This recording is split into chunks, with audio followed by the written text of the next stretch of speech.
প্রিয় স্নেহের ছাত্রছাত্রীরা, তোমরা যারা কলেজে নতুন অ্যাডমিশন নিয়েছো এবং তোমরা অনেকেই পড়া শুরু করে দিয়েছো, তো তোমাদের জন্য কিছু গুরুত্বপূর্ণ প্রশ্ন তোমরা করেছো, তার উত্তর নিয়ে আলোচনা করব। তো আজকের ছাত্রছাত্রীদের জন্য কিছু গুরুত্বপূর্ণ প্রশ্নের উত্তর আমি দেব। কি কি প্রশ্ন? প্রথম হচ্ছে সেমিস্টার ওয়ানের পরীক্ষা কবে হবে বা কবে হয় সচরাচর। অন্যান্য সেমিস্টারদের পরীক্ষা কবে, সেটি নিয়ে আলোচনা করব। ঠিক আছে, তারপর আলোচনা করব আমাদের পাস নম্বর কত। ঠিক আছে, কোন পরীক্ষাগুলো, আচ্ছা কলেজে পাস নম্বর কত, সাপ্লি বেশিরভাগ ছাত্রছাত্রীরা পায় কেন, সাপ্লিতে বড় বিপদ কেন, এই বিষয়টি নিয়ে আলোচনা করব। সাপ্লি পেলে কি হবে, ঠিক আছে, সাপ্লিতে ভয় কেন রয়েছে, নিউ স্টুডেন্ট যারা রয়েছো, অ্যাডমিশন নিয়েছো, কি কি বিষয় মনে রাখবে, কোন পরীক্ষাগুলো অন্য কলেজে হবে, এই সমস্ত প্রশ্নের উত্তর আজকে দেব। আর খুবই গুরুত্বপূর্ণ কথা, এগুলো একটু তোমাদের কিন্তু মনে রাখতে হবে, তাই বলবো তোমরা এগুলো ভালো করে মনোযোগ সহকারে একটু শুনবে। ঠিক আছে, প্রথম যে প্রশ্নটি রয়েছে যে সেমিস্টার ওয়ানের পরীক্ষা কবে হবে।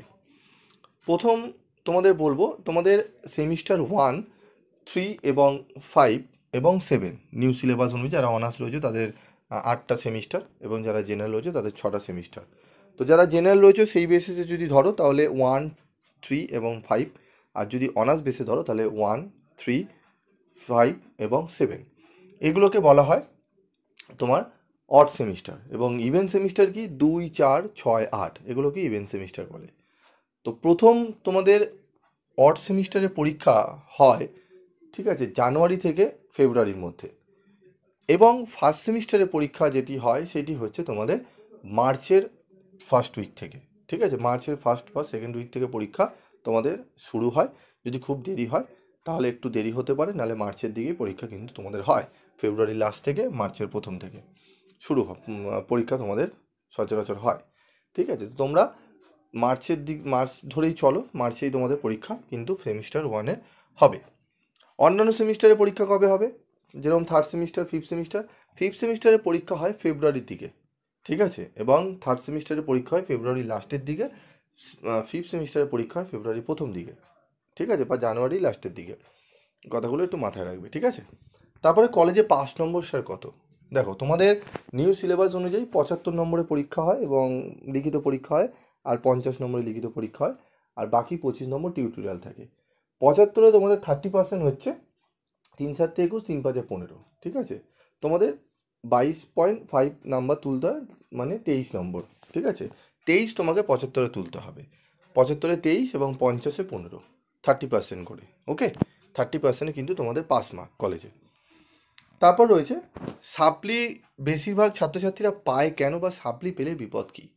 দেখো, প্রথমেই হচ্ছে তোমাদের প্রথম সেমিস্টারে তোমাদের যে সাবজেক্টগুলো রয়েছে, যেগুলো কম্পালসারি পেপার, অনেক ক্ষেত্রে কি হয়, যারা অনার্স নেয় তাদের ক্ষেত্রে কী হয়, অনার্স পেপারটা নিয়ে তারা ব্যস্ত থাকে এবং সাইডে যে পেপারগুলো এক্সট্রা থাকে, ঠিক আছে, যেরকম কম্পালসারি ইংলিশ, ঠিক আছে, ইএনভিএস, কনস্টিটিউশন ভ্যালু, সাবজেক্টগুলো তো তোমাদের অ্যাডিং হয়েছে। তো সেই ক্ষেত্রে কী হয়, এই সমস্ত সাবজেক্টগুলো লাস্টে পড়ার প্রবণতা থাকে, বা পরে পড়ে নেবো থিওরি পেপারগুলো, অনার্সগুলো এখন পড়ি, পরে আমরা দেখে নিচ্ছি। তো তখন কি হয়, তোমাদের পরীক্ষায় কিন্তু অনেক সময় লিখতে ঠিকমতো না পারলে সাপ্লি হয়ে যায়। ঠিক আছে, এখানে কিন্তু একটা কিন্তু কথা মাথায় রাখতে হবে, যে এটা কিন্তু 11-12-এর মতো নয়, এইচএসের মতো নয়, যে এখানে খুব বেশি তোমরা অনেক নাম্বার কিন্তু তুলে নিতে পারবে। এটা কিন্তু ইউনিভার্সিটি, এখানে নাম্বার কিন্তু এত সহজে কিন্তু পাওয়া যায় না, এই কথাটা কিন্তু তোমাদের মাথায় রাখতে হবে। এত সহজে পাওয়া যায় না, কিন্তু খাটনি করলে ঠিকমতো স্মার্ট ওয়ার্ক করলে অবশ্যই পাওয়া যায়। তা বলে কি কেউ পায় না? অবশ্যই পায়, কিন্তু পাওয়াটা অতটা সোজা নয় এইচএস আর 11 এর মাধ্যমিকের মতো। ওকে, তো সেক্ষেত্রে কি হয়, সাপ্লি জিনিসটা কি, সাপ্লি জিনিসটা হচ্ছে, তোমরা ধরো যে 30% নাম্বার রয়েছে, সে 30% যদি কম নাম্বার পেয়ে যাও, ঠিক আছে, সেক্ষেত্রে তোমাকে ফেল করানো হবে না, তোমাকে অন্য সেমিস্টারে তুলে দেওয়া হবে। ধরো তুমি ফার্স্ট সেমিস্টারে পরীক্ষা দিয়েছো, তুমি সেকেন্ড সেমিস্টারে পড়া শুরু করে দিলে, তোমাকে তুলে দেওয়া হলো। ফার্স্ট সেমিস্টারে কোনো কারণবশত তো 2-1টা পেপারে তোমার 30%-এ কম পেলে, তাহলে সেই পেপারটা হয়ে যাবে তোমার সাপ্লি। সেই পেপারের পরীক্ষা কিন্তু তোমাকে আবার পরে দিতে হবে। পরে যখন আবার ফার্স্ট সেমিস্টারের পরীক্ষা হবে পরের বছরে, তখন তোমাকে তাদের সাথে তোমাকে কিন্তু পরীক্ষা দিতে হবে, করে সেই পেপারটা ক্লিয়ার করতে হবে। যদি না ক্লিয়ার করো, তাহলে যখন তোমার পুরো সেমিস্টার কমপ্লিট হয়ে যাবে, একটা পুরো সব সেমিস্টার মিলিয়ে মানে 6 সেমিস্টার, 6টা সেমিস্টার মিলিয়ে তো তোমাদের জেনারেলদের রেজাল্ট বেরাবে এবং অনার্সদের 8টা সেমিস্টার মিলিয়ে, তখন কিন্তু মেন রেজাল্টটা তোমরা কিন্তু পাবে না যতক্ষণ না তোমরা সাপ্লি ক্লিয়ার করছো। এবার প্রবলেমটা কোথায় হয়, বিপদটা কোথায় হয়, সাপ্লিতে বড় বিপদ যেটা লিখেছি কখন হয়, তুমি ধরো ফার্স্ট সেমিস্টারে সাপ্লি পেলে, আবার ধরো সেকেন্ড সেমিস্টারে একটা পেলে, আবার ধরো থার্ডে পেলে, তোমরা ভাবছো যে একটা করে পাচ্ছি ক্লিয়ার করে নেবো, কিন্তু এই একটা করতে করতে ধরো 6টা সেমিস্টারে 6টা সাবজেক্টে সাপ্লি হয়ে গেল, তখন সেক্ষেত্রে কি হয়, খুব প্রবলেম হয়ে যায়। ঠিক আছে, একেতে তোমাদের 3-4 বছর অন্তর অন্তর সিলেবাস চেঞ্জ হয়, সিলেবাস চেঞ্জ হয়ে গেলে তোমরা ঠিকমতো সেই নোটস পাবে না, বই অ্যাভেলেবেল পাবে না, অনেক সময় মার্কেটে বইও অ্যাভেলেবেল ঠিকমতো পাওয়া যায় না। ঠিক আছে, তো এই বিষয়গুলো মনে রাখবে এবং যেটুকু পড়বে তোমরা ভালো করে গুরুত্ব সহকারে সাবজেক্টে, প্রত্যেকটা সাবজেক্টে তোমাদের গুরুত্ব দিতে হবে। তার মানে কি তোমরা সাপ্লি পাবে না, অনেকেই সাপ্লি পায়, এটা বলবো না যে সাপ্লি ছাড়া কেউ সাপ্লি পাবে, কিন্তু সেই সাবজেক্টটা যখনই সাপ্লি পাবে পরের যখন দেবে সেটাকে গুরুত্ব সহকারে দিয়ে ক্লিয়ার করে নেবে। ঠিক আছে, সাপ্লি বড় বিপদ এটা বলছি, বা সাপ্লিতে ছাত্রছাত্রীরা পায় বেশি, কিন্তু সেগুলোকে ওভারকামও করা যায়। ঠিক আছে, তার জন্য কিছু স্মার্ট ওয়ার্ক তোমাকে করতে হবে। ওকে, তারপর দেখো নিউ স্টুডেন্টরা যারা রয়েছে তারা কি কি মনে রাখবে, তো আমি সেটি লাস্টে বলছি। কোন পরীক্ষাগুলো অন্য কলেজে হবে, কোন কোন সাবজেক্টে, দেখো তোমাদের 7টা সাবজেক্ট রয়েছে মোট। ঠিক আছে, 7টা সাবজেক্টের মধ্যে যারা জেনারেল রয়েছে তারা তোমরা মেজর পেপারে যে সাবজেক্টগুলো চুজ করেছো, ঠিক আছে, পেপার 1 পেপার 2, এই যে দুটো পেপার তোমাকে কলেজের বাইরে অন্য কলেজে গিয়ে পরীক্ষা দিতে হবে। বাকি যে পেপারগুলো রয়েছে যেমন কম্পালসারি পেপার, তারপরে তোমাদের আইডিসি পেপার, এই সমস্ত পেপারগুলো, ওই দুটো পেপার বাদ দিয়ে তোমাকে কলেজে পরীক্ষা দিতে হবে।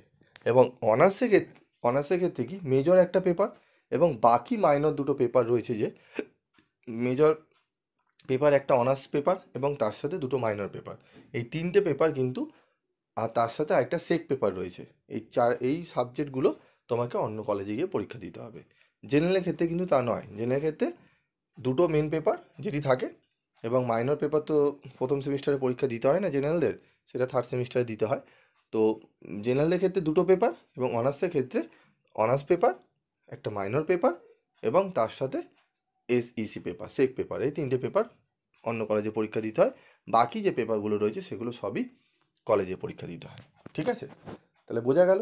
এবং কোশ্চেন কোন কোন পেপারগুলো কলেজ করে সেটিও বলে দিই, তোমাদের যে কলেজগুলো বাইরে পরীক্ষা দেবে সেগুলোর করে, এবং তোমাদের compulsory English, ENVS, constitution value, এই পেপারগুলো তোমাদের কিন্তু ইউনিভার্সিটি প্রশ্ন করবে। কলেজ প্রশ্ন কোনগুলো পেপারগুলো করবে, আইডিসি পেপারের করবে, সেক পেপারের করবে যারা জেনারেলে রয়েছে, এই সমস্ত পেপারগুলো কলেজ করে। ঠিক আছে, জিনিসগুলো একটু মাথায় রাখবে।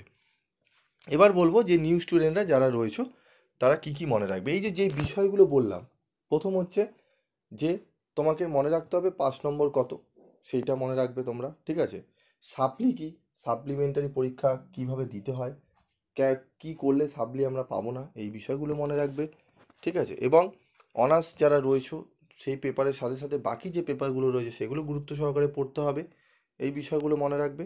ঠিক আছে, এবং তোমাদের কবে পরীক্ষা হচ্ছে সেই অনুযায়ী তোমাদেরকে প্ল্যান করে কিন্তু পড়াশোনাগুলো এগিয়ে নিয়ে যেতে হবে, এই বিষয়গুলো একটু মাথায় রাখতে হবে। এবং তোমাদের আরেকটি জিনিস বলবো, যে বই কিন্তু অনেক সময় অ্যাভেলেবেল তোমরা কিন্তু মার্কেটে পাবে না ভালো বই, তো তার জন্য তোমাকে স্টাডি মেটেরিয়াল সংগ্রহ করতে হবে বা সেলফ স্টাডি তোমাকে করতে হবে, অনেকগুলো বই জোগাড় করে লাইব্রেরি থেকে নিয়ে।